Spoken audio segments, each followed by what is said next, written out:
Hello students, welcome to this lesson. The name of the poem is The Road Not Taken, which is from poetry section. This is a poem and taken from Behave book, and this is of page number 279. First of all, for before beginning this chapter, I will explain its overall meaning or its overall concept, that how it correlate the road with our life. I will explain the poem, its word meaning, and also its literary devices. So students, listen carefully and hope so you will understand the overall concept. Today we will discuss two stanza and overall summary. So first of all, let's discuss the title, The Road Not Taken. This has the entire hidden meaning, or also we can say that it has hidden symbolic meaning. Actually, the road represent our life. But how the road represent our life? Listen what the poet is saying कि हम अपने ज़िंदगी में हमारे पास दो पहलू होते हैं, लेकिन हम चूज़ जिस रास्ते को करते हैं उसी पर ही हमारा फ्यूचर डिपेंड करता है. For example, 10th pass out करने के बाद आप लोगों के पास ऑप्शन होते हैं कि आपने किस स्ट्रीम में जाना है, medical, commerce, arts, inter arts. अगर आपने 5 साल मेडिकल लाइन चूज़ की है तो नेचुरली सी बात है कि आप लोग मेडिकल डॉक्टर लाइन में ही जाओगे. आप 5 साल बाद ये नहीं कहोगे कि मुझे कॉमर्स चूज़ करना है, because we can't go back. So in this poem poet want to say that कि our choices make us our future. But how it's correlate with road? Listen, poet is saying कि जो रास्ता हम अपनी ज़िंदगी में अपनाते हैं या जो नहीं अपनाते उसका हमारे फ्यूचर पर क्या इफ़ेक्ट होता है.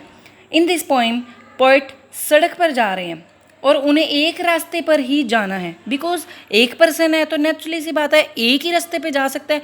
अगर हमारे पास दो रास्ते हैं तो हम जाएंगे तो एक ही रास्ते पर. एक पर्सन दोनों रास्तों पे तो नहीं जा सकता. Then how, but it's depends कि हाउ डू यू डिसाइड कि दोनों में से किस रास्ते पर जाना है और हमें हमारा फ्यूचर पर इसका क्या इफ़ेक्ट होता है और वो इसको हमारी लाइफ के साथ कैसे कोरिलेट करते हैं. In our life, there are always two ways and we have to choose one out of them and we cannot go back and it's decided but our future.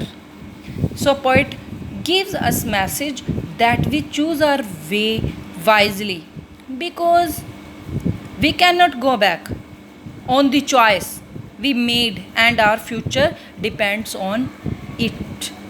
So let's begin the reading of this poem and meaning and also its explanation. So students, I hope you will understand easily and its concept. This is stanza 1.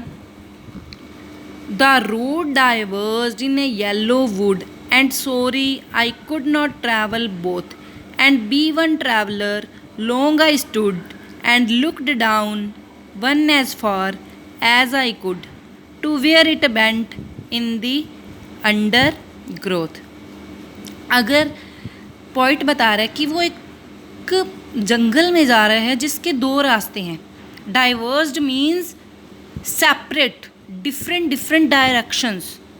In a yellow wood मतलब जहाँ पे जो जंगल है जो वो हरा भरा नहीं है, उसके पत्ते हैं वो पीले हो गए हैं.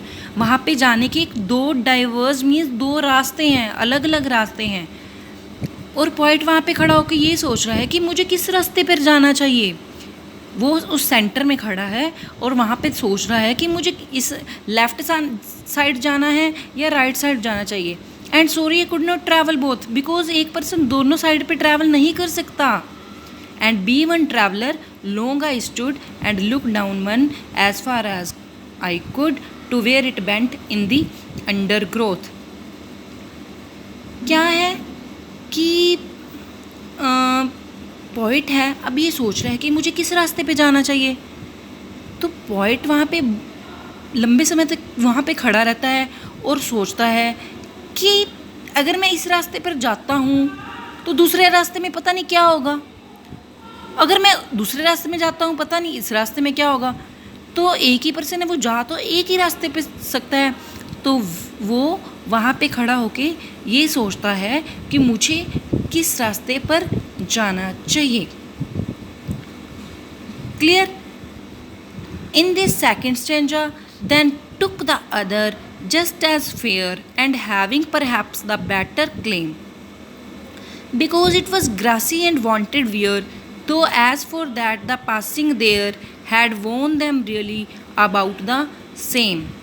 मतलब कि अब जो पॉइंट है वो ये सोचता है कि ग्रासी और वांटेड एरिया मतलब वांटेड वेयर मीन्स पॉइंट सोचता है और एक शांत भाव से एक डिसीज़न लेता है कि मुझे इस रास्ते पे जाना चाहिए जहाँ पे बहुत ग्रासी मतलब जहाँ पे लोग नहीं जा रहे, जहाँ पे लोग नहीं जाते मीन्स जिस रास्ते में बहुत कम लोग गए हैं, जहाँ पे बहुत घास बहुत ग्रासी मतलब बहुत जंगल बना पड़ा है। क्योंकि हम जब जहाँ जाते हैं ना वहाँ पे हमारा एक रास्ता बन जाता है, लेकिन जहाँ पे नहीं गए तो उस एरिया में वो ग्रासीज।